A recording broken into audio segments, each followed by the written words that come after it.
আর আমার আর্থিক অবস্থা খুব খারাপ।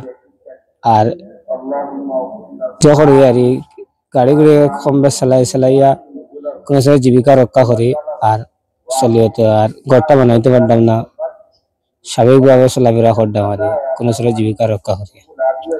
একটা বিষয় আপনার থেকে আমি জানলাম যে বিষয়টা হচ্ছে আপনার স্ত্রী এবং আপনার সন্তান দুজন রয়েছে, ওনারা কিন্তু আপনার এই গণ নেই বিদায় বাড়িতে থাকেন না, এটা কি বাস্তব?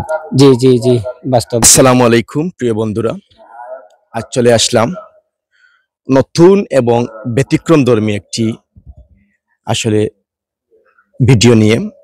যেই ভিডিও আসলে এরকম ভিডিও সচরাচর আমার দ্বারা করা হয়নি, কারণ এখনকার যুগ জামানা অত্যন্ত কঠিন এবং প্রতারণা এবং বাটপাড়ি এসব আসলে নেট দুনিয়া এবং রিয়েল লাইফ দুটি আসলে ভরপুর হয়ে গেছে।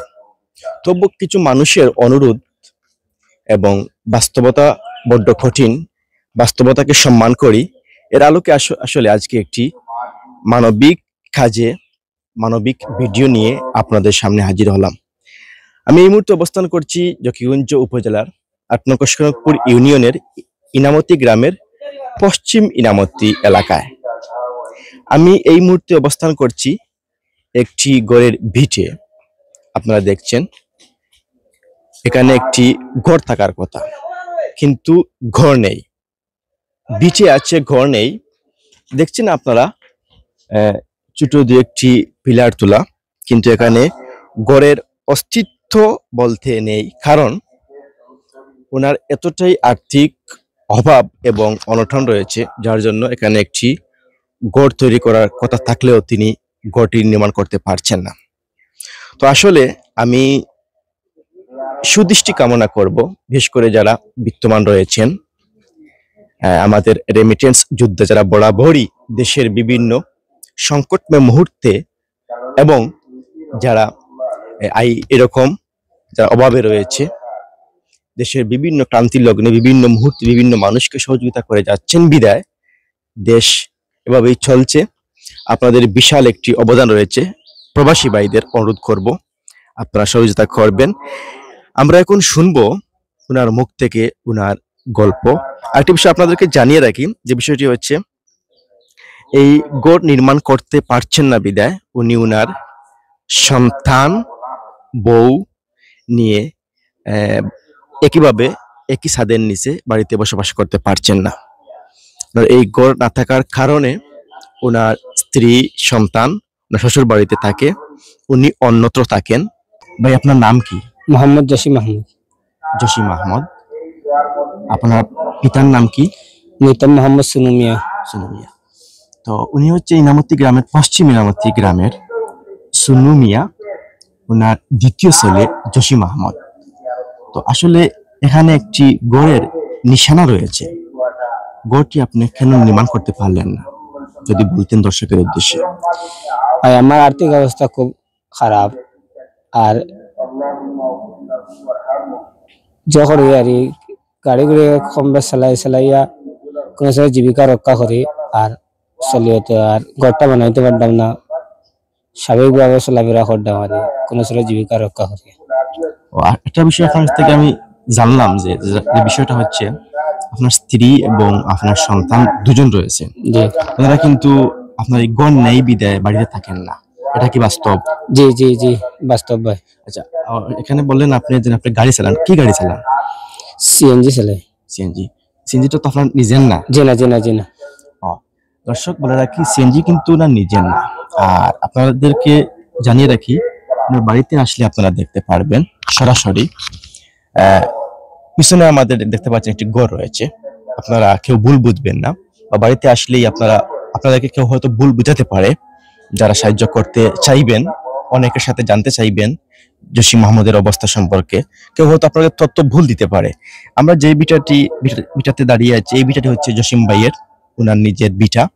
এখানে কোনো ঘর নেই, পিছনে ঘর দেখতে পাচ্ছেন, এই ঘরগুলো হচ্ছে উনার বড় ভাই এবং ভাইয়েদের, আরো দুই ভাই রয়েছেন তাদের ঘর। তো এখন আপনি আসলে কি মনে করেন কিভাবে ঘর তৈরি করবেন, না যেভাবে আপনাদেরকে সাহায্য করা হবে যে সেইভাবে ঘর নির্মাণ করা হবে? জি জি জি আপনার কোনো আলাদা কোনো চাহিদা নাই? জি না জি না জি না তো দর্শক, বিশেষ করে আমাদের গ্রামের ইনামতি গ্রামের প্রবাসী ভাই, আপনাদের অনেক অবদান রয়েছে আমি বিশ্বাস করি এবং আমি জানি। তো যদি একটু অবদান রাখেন এই জসিম ভাইয়ের ঘরটি নির্মাণ করতে, আমি তথা জসিম ভাই আজীবন আমরা কৃতজ্ঞ থাকবো আমি মনে করি। তো মানবিক কাজে এই প্রথম আমার পোস্ট, আশা করি আমার অনুরোধটুকু আপনারা রাখবেন। তো আর কি কিছু বলার আছে আপনার, বা বিকাশ নম্বর যেটা দেওয়া হবে সেই বিকাশ নম্বর আপনার নিজের থাকবে? বিকাশ জি জি নাম্বার, জি যে বিকাশ নম্বরটি আসলে ভিডিওর নিচে দেওয়া হবে, সেই বিকাশ নম্বরটি আমার জসিম ভাই উনার নিজের। এই নম্বরে আপনারা ওনার সাথে যোগাযোগ করবেন। যোগাযোগ করার পর জানবেন উনি কি চান, ওনার আসলে বাস্তবতা কতটুকু, জানিয়ে তারপরে ওনাকে যতটুকু সাহায্য সহযোগিতা করার প্রয়োজন করবেন। একটি কথা আপনাদেরকে না বললে নয়, যেটি হচ্ছে আমার কাছে খুবই কষ্ট লেগেছে। উনি ওনার বাড়িতে আমি যখন আসছি প্রতিমধ্যে আমাকে বলেছেন যে সামনে ডিসেম্বর মাস বার্ষিক পরীক্ষা শেষ হচ্ছে প্রতিটি বিদ্যালয়ে, এবং জানুয়ারি মাস আসলে প্রাথমিক বিদ্যালয়ে ছাত্রছাত্রী ভর্তি চলবে। কিন্তু উনি যদি আসলে এই ঘরটি নির্মাণ করতে না পারেন, ওনার স্ত্রী সন্তানকে আসলে এখানে নিয়ে আসতে পারবেন না, তো আসলে তাদেরকে ভর্তি করাতেও পারবেন না।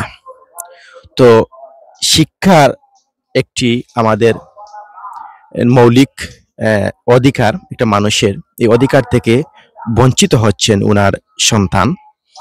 এবং বাসস্থান, চিকিৎসা, শিক্ষা, বাসস্থান, বস্ত্র, এগুলো হচ্ছে আসলে আমাদের মৌলিক অধিকারের মধ্যে পড়ে। ওনার বাসস্থান নেই, একটি অধিকার থেকে বঞ্চিত হচ্ছেন। এবং আরেকটি অধিকার হচ্ছে ওনার বাচ্চাদেরকে উনি শিক্ষা দিতে পারছেন না। ওনাদেরকে যদি বাড়িতে আনেন, তারপর ইনামতি গ্রামে প্রাথমিক বিদ্যালয়ে ভর্তি করবেন, ওনারা শিক্ষা পাবে। তো সব মিলিয়ে আপনারা সার্বিক দিক বিবেচনা করে অবশ্যই এই বাইকে সহযোগিতার হাত প্রসারিত করবেন বলে আমি বিশ্বাস করি।